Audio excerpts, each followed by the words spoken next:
Please subscribe the channel and press bell icon for notification. मैं हूं दीपाली राणा। आप देख रहे हैं गोल्ड स्पॉट। और कल की गिरावट के बाद आज भी सोने चांदी में दबाव पर कारोबार हो रहा है।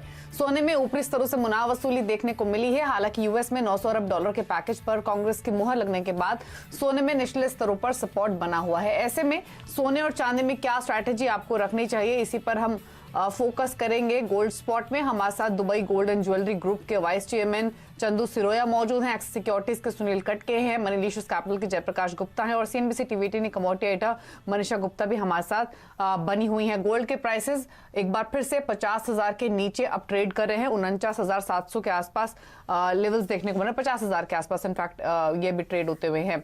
लेकिन पहले क्विक एक व्यू ले लेते हैं प्राइसेस पर और उसके बाद ज्वेलरी मार्केट के एक्शन को भी समझेंगे, स्पेशली इंटरनेशनल मार्केट्स यानी दुबई में किस तरीके के ट्रेंड्स है। Jayprakash, good morning. पहले तो आप ही बताइए, एक मोमेंटम हमने पॉजिटिव फ्रंट पर बनते हुए देखा एक लंबे कंसोलिडेशन के बाद, लेकिन अब वापस से दबाव बना है। 50,000 के आसपास प्राइसेस ट्रेड हो रहे हैं। तो एक सेंस अगर लेना चाहें कि यहां से प्राइसेस को लेकर क्या डायरेक्शन रह सकती है, क्या रेंज रह सकती है, या फिर क्या ट्रिगर्स है जो यहां से फर्दर ड्राइव करेंगे प्राइसेस को, क्या व्यू है आपका इस पर? वो पॉजिटिव ही है। 2 दिन पहले यहाँ पे जो कोरोना म्यूटेटेड वायरस की जो खबरें आई यूके से, उसके कारण एक नी जर्क रिएक्शन देखने को मिला मार्केट में। Equities as well as commodities में एक सेल ऑफ देखने को मिला। ये मैं कह सकता हूँ ये नी जर्क रिएक्शन है। लेकिन अभी भी जो अनसर्टेनिटी है 2021 में हम लोग जाने वाले हैं, वो अभी भी अनसर्टेन बना हुआ है माहौल। 900 बिलियन डॉलर का एक पैकेज आया है। ये फर्दर यहाँ पे लिक्विडिटी इन्हांस करेगा, जिसके कारण पॉजिटिव मोमेंटम बना रहेगा। बिल्कुल शॉर्ट टर्म में अगर देखें तो आई थिंक 49,800 एक अहम सपोर्ट लेवल है और मार्केट उसका सपोर्ट लेके हो सकता है यहाँ से बाउंस दे करंट लेवल से 50,600 तक। ब्रॉडली अगर देखें तो मुझे लगता है कि मार्च तक 2021 में मुझे लगता है $2,000 का रेट देखने को मिल सकता है। घरेलू मार्केट में ट्रांसलेट करें तो आई थिंक 53,500 से 54,000 का लेवल पॉसिबल है। बढ़त यहाँ पर जारी रह सकती है। सिरोया जी, आपसे भी जानना चाहेंगे, क्योंकि अगर इस साल की हम बात करें तो लो $1,450 पर आउंस था, हाई 2,080 के आसपास का हमने बनते हुए देखा है और उसके बाद ऑफ कोर्स यहाँ पर मुनाफा वसूली है। किस तरह की खरीदारी आपने इन सभी प्राइस लेवल्स पे आते हुए देखी है और अब आगे जाते हुए क्या बाइंग की उम्मीद है? नमस्कार जी। सबसे पहले तो ये कि जैसे ही गोल्ड प्राइस ऊपर जाती है तो ये जो फिजिकल बाइंग है, जो कस्टमर्स की डिमांड है, वो ड्राई अप हो जाती है। जैसे अभी हमने देखा था लास्ट 2 वीक पहले बहुत अच्छा बिजनेस था, बहुत अच्छा टर्नओवर चल रहा था, और अभी ऑल ऑफ अ सडन ये जो नी जर्क रिएक्शन आपने बताया उसी हिसाब से जो अप एंड डाउन हुआ है तो कस्टमर्स का कॉन्फिडेंस थोड़ा सा शेक हो जाता है।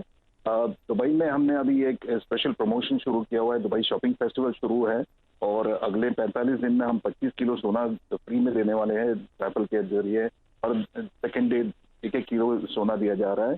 लेकिन उसके बावजूद भी इतना मोमेंटम नहीं दिख रहा है बिकॉज अभी अनसर्टेनिटी हो गई है। उसके वीडियो में आगे बढ़ने से पहले डिस्क्रिप्शन बॉक्स में जो लिंक दिया गया है वहां पे क्लिक करके इंडिया के नंबर 1 ब्रोकरेज हाउस जीरोडा के साथ जुड़िए, जहां पे आपका ब्रोकरेज 0 लगेगा और अगर लगेगा तो वो भी सिर्फ 20 रुपये इंटरडे ट्रेडिंग के लिए। बाद में कल जो महाराष्ट्र गवर्नमेंट ने बंद किया है ना, तो काफी हिंदुस्तानी पर्यटक यहाँ पर आए हुए थे बिकॉज बहुत टाइम से वो कहीं बाहर नहीं जा पाए थे। तो वो Dubai is good place for a holiday, तो सभी यहाँ पर आए हुए थे। लेकिन अभी सभी वापस रश करना चाहते हैं क्योंकि वहाँ पर कंपलसरी क्वारंटाइन कर दिया। तो ये जो जियोपॉलिटिकल फैक्टर्स है ये बहुत प्ले कर रहे हैं डिमांड के ऊपर। गोल्ड एज सच, तो अगर गोल्ड प्राइस मेरे हिसाब से अगर $1,950 के ऊपर जाता है तो जो फिजिकल बाइंग है वो ऑलमोस्ट 0 हो जाती है, सभी वेट एंड वॉच में आ जाते हैं। बट जो ETF है और उनका बिजनेस है वो चलता रहता है। इसीलिए जो लोग सभी कह रहे हैं कि 2,000 के ऊपर जाएगा, मुझे नहीं लगता है कि वो सस्टेन करेगा। बिकॉज जैसे ही ऊपर जाएगा they will be profit taking आएगा काफी सारा, बिकॉज काफी लोग अभी वेट एंड वॉच में है। एंड जैसे ही थोड़ा सस्टेनेबिलिटी आ जाएगा इस वैक्सीन के हिसाब से और बिजनेसेस थोड़े नॉर्मल होंगे, everybody will come gold. This is my ji Surya ji, जैसे आपने कहा कि आप दुबई की जहां तक बात है, अगले 45 दिन में आप 25 किलो सोना एज अ गिफ्ट वहां पर देने वाले हैं। गोल्ड स्पॉट पे हम रोजाना यहां पर ज्वेलर्स से बात करते हैं और काफी हद तक यही फील वहां से भी सुनने को मिला है कि काफी जो नए लॉन्चेस हैं वो शायद लोअर टिकट के होने वाले हैं, offer schemes, free silver gold के ऊपर, और ऐसी काफी सारी स्कीम्स आगे चल के यहाँ पर करने वाले हैं ये लोग, क्योंकि शादियों का जो मेजर सीजन है वो 15 जनवरी के बाद से खुलेगा। ये थोड़ा सा लल पीरियड इन दैट सेंस भी है। तो आपको क्या लगता है कि ज्वेलरी एज एन इंडस्ट्री की जो कैंपेनिंग, मार्केटिंग, जो स्कीम्स वगैरह हैं, उनकी बजटिंग इस वक्त यहाँ पर ज्यादा होने वाली है? देखें, ऐसा है कि ज्वेलरी को बेनिफिट जरूर होगा, बिकॉज जो शादियां आप कह रही हैं, शादियों में आजकल खर्चा कम हो गया जी। तो this is practical actually according to me. तो जो खर्चा कम हो गया तो बेटी को देना तो है, पिताजी को, वो गोल्ड और ज्वेलरी के फॉर्म में जाएगा, इसलिए गोल्ड का डिमांड बढ़ना ही चाहिए काफी डिवाइडेड थॉट है। काफी लोग मानते हैं कि शादियां छोटी हो रही हैं इसके लिए सोना ज्यादा खरीदा जा रहा है, और कुछ लोगों ने हमें ये बोला है कि शादियां छोटी हो गई हैं इसके लिए बहुत भारी ज्वेलरी पहनने की भी जरूरत नहीं है, तो इसलिए भी लोग शायद वहां पर भी कम ले रहे हैं। दे आर 100% राइट, लेकिन वो पहनने की जरूरत नहीं है, लेकिन एक सिक्योरिटी के लिए फ्री धन होता है ना सोना, तो सिक्योरिटी के लिए पिताजी जो देते हैं जनरली कैश नहीं देंगे, गोल्ड ही देंगे, बिकॉज वो गोल्ड उसी के पास रहेगा, कैश होगा तो पति के पास जाएगा, सब जगह जाएगा। तो ज्वेलरी की डिमांड डेफिनेटली रहनी ही चाहिए, मुझे ऐसा लगता है। जी, तो डिमांड पर तो इम्पैक्ट हुआ है, प्राइसेस जो ऊपर नीचे हुए हैं, लेकिन सुनील, आपका व्यू क्या रहेगा और क्या स्ट्रैटेजी है? दीपाली, मुझे लगता है शॉर्ट टर्म में डॉलर स्ट्रेंथनिंग का एक इम्पैक्ट हमें देखने को मिल सकता है, जो कि सेलिंग प्रेशर हमको देखने को मिल रहा है गोल्ड में।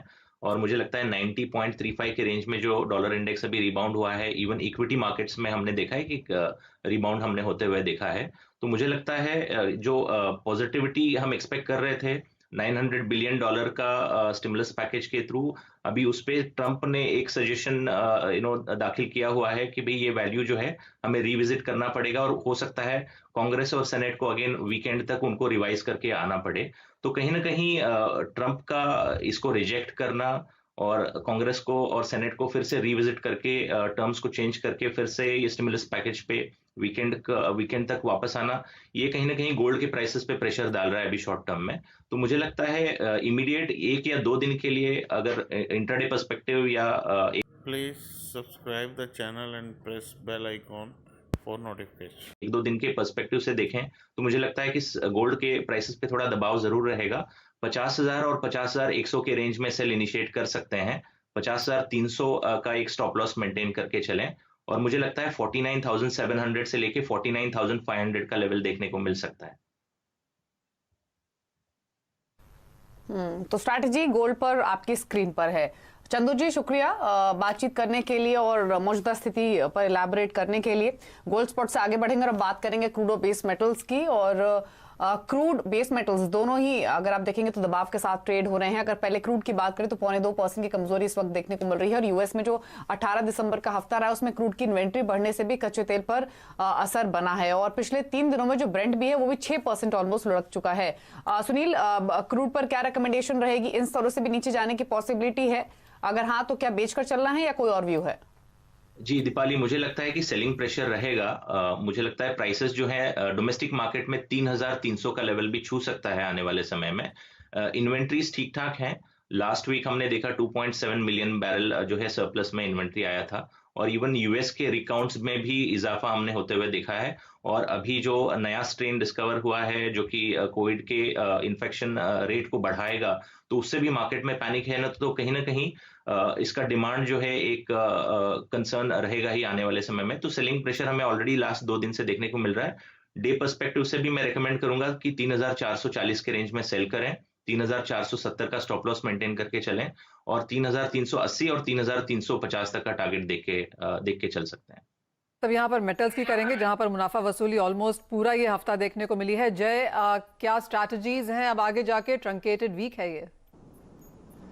जी बिल्कुल, देखिए जो ट्रिगर मिला है मार्केट को नेगेटिव साइड में वो लास्ट वीक से ही मिल रहा है कि जब यूके से यहाँ पे कोई सस्पेक्टेड केसेस बढ़ रहे थे, और अब जिस हिसाब से वहाँ पे 5 जनवरी तक ऑलमोस्ट लॉकडाउन का माहौल है, यूके से फ्लाइट्स कैंसिल हो रहे हैं, तो फिर से एक डर का माहौल बन रहा है।